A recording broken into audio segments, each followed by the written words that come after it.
आप सुन रहे हैं दस्तक रेडियो पर सुबह 11 बजे का न्यूज बुलेटिन। आइए सुनते हैं आज के मुख्य समाचार। वक्फ विधेयक पर जेपीसी बैठक में हंगामा, 10 विपक्षी सांसद निलंबित। वक्फ संशोधन विधेयक पर बनी संयुक्त संसदीय समिति की शुक्रवार को हुई बैठक में भारी हंगामा हुआ। संशोधनों पर खंडवार चर्चा के लिए तारीख तय करने को लेकर विवाद इतना बढ़ गया कि समिति के अध्यक्ष जगदम्बिका पाल को मार्शल बुलाने पड़े। बाद में भाजपा सांसद निशिकांत दुबे के प्रस्ताव को स्वीकार करते हुए पाल ने हंगामा करने वाले विपक्ष के 10 सांसदों को एक दिन के लिए निलंबित कर दिया। रिपोर्ट को अंतिम रूप देने के लिए समिति ने संशोधनों पर खंडवार चर्चा के लिए शुक्रवार व शनिवार का दिन तय किया था। इसी बीच समिति ने बृहस्पतिवार देर रात फैसला किया कि जम्मू कश्मीर के धार्मिक नेता मीरवाइज उमर फारूक की अगुवाई वाले विद्वानों के समूह को शुक्रवार को बात रखने का मौका दिया जाएगा। इसके बाद खंडवार चर्चा की तारीख 27 जनवरी तय कर दी गई। यह भी तय किया गया कि चर्चा के बाद इसी दिन समिति रिपोर्ट को स्वीकार कर लेगी। हालांकि फारूक की अगुवाई वाले समूह के समिति के समक्ष आने से पहले ही विपक्षी सांसदों ने हंगामा कर दिया और बैठक की तिथि तय करने के मामले में जानकारी नहीं देने का आरोप लगाया। पतंजलि ने 4 टन लाल मिर्च पाउडर वापस मंगाया।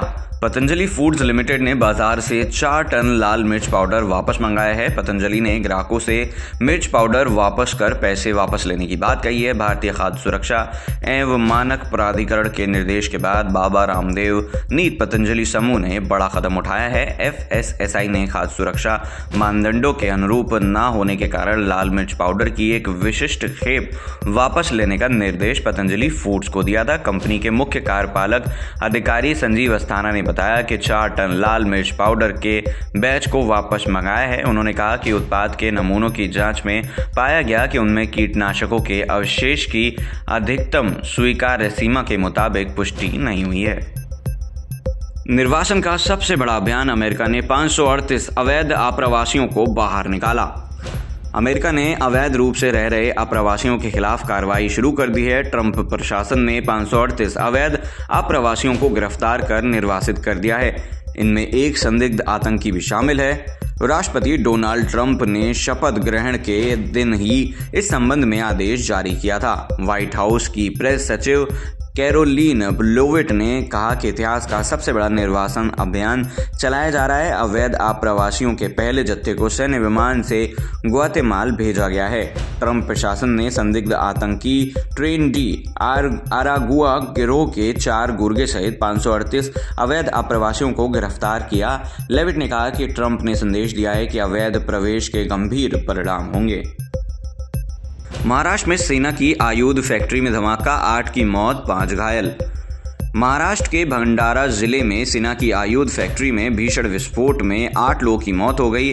हादसे में 5 लोग गंभीर रूप से घायल हो गए। धमाके के समय 13 लोग फैक्ट्री में काम कर रहे थे।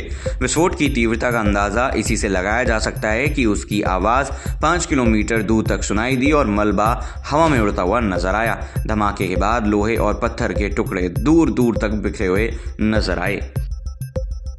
डायबिटीज और माइग्रेन समेत 135 दवाओं के सैंपल हुए फेल। डायबिटीज, माइग्रेन, हाई बीपी, पेट की गैस, विटामिन D3 और संक्रमण की 135 दवाएं मानकों पर सही नहीं पाई गई हैं। इनमें हिमाचल प्रदेश में बनी 38 दवाएं भी शामिल है। केंद्रीय औषधि मानक नियंत्रण संगठन ने दिसंबर में दवाओं के सैंपल लिए थे।